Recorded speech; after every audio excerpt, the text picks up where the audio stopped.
Naglagiting ang kainit sa adlaw mga kasari, pero andito si Kuya AJ sa labas ng aming tindahan dahil dumating ang ating suki panel truck ng Royal JC Distribution, ang ating panel truck ng SMB, and start na si Kuya AJ guys mag-ipon or mag-stocks or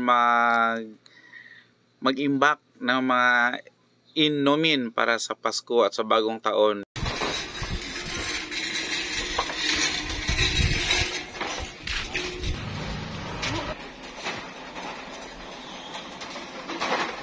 Upat rato kung ano no, pula.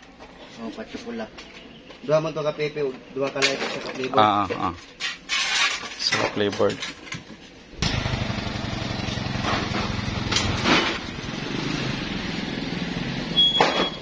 San mig lights lang ang wala nga isa. Isa.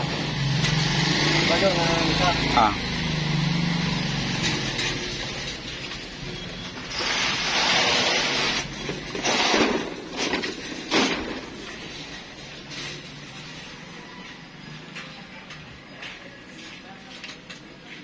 So ito na lahat guys, ang mga naibaba ni Royal JC Distribution, yung ating panel truck ng SMB, at ito yung ating resibo.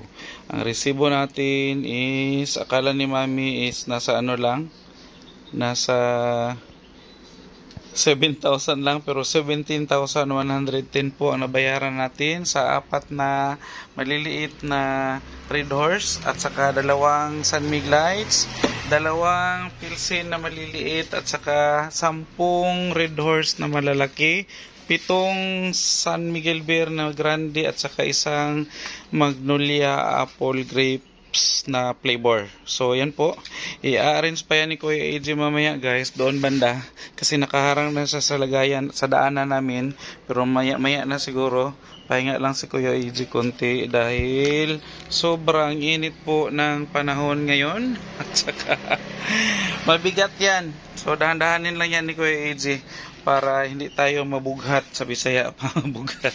murag nanganak kay mabughat. So yan po lahat guys ang ating mga napamilya, at saka hindi yan abuti ng New Year.